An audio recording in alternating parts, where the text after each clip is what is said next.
বাইর হবি বলা মানুষটা আজ বিদেশ পাড়ি জমাইছে। দোস্ত তোর বাসার নিচে অপেক্ষা করতাছি রে, কই তুই? আর কতক্ষণ ওয়েট করাবি ভাই, বুঝলাম না। এবার তো নিচে নাম।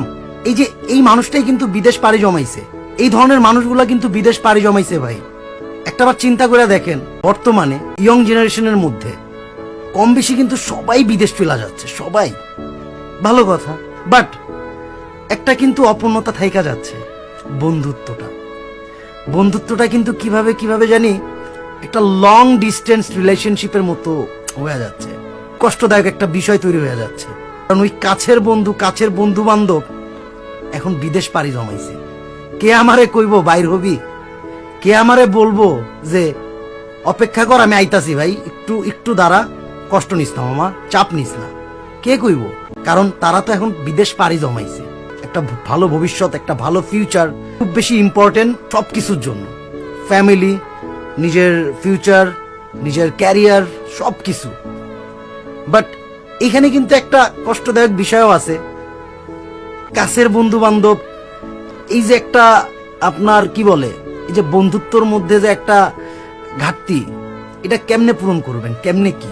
যেই বন্ধুরে ছাড়া আমি মানে এক সেকেন্ড চিন্তা করতে পারি না, ওই বন্ধুটাই এখন মানে অনেক দূরে।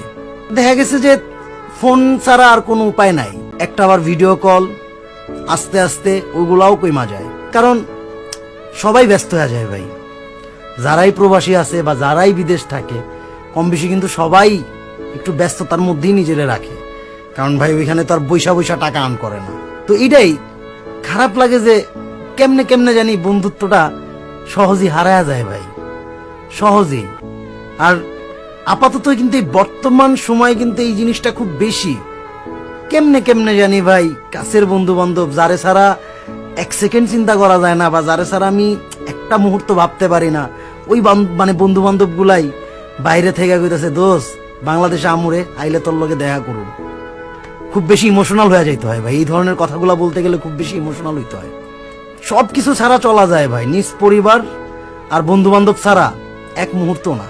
কারণ বন্ধু বান্ধব ভাই লাগবো, বন্ধু বান্ধব লাগবো। মানে আপনি কেমনে কি করবেন ভাই? আমি এর আগে অনেক বন্ধুত্বর টাইপের কথাবার্তা বলছি, বাট এই কথাটা আমার ফার্স্ট, যে এই ধরনের কথাগুলা বলতে গেলে খুব বেশি ইমোশনাল হইতে হয়, খুব বেশি ইমোশনাল হয়ে যায়। কারণ বাইর হবি বলা মানুষটাই তো নাই ইয়ং জেনারেশনের মধ্যে, বা কাছের ভাই ব্রাদার জাগর লগে মানে না ছইলা একটা মুহূর্ত থাকতে পারবো না, ওই মানুষগুলাই আস্তে আস্তে বিদেশ পাড়ি জমাইতেছে।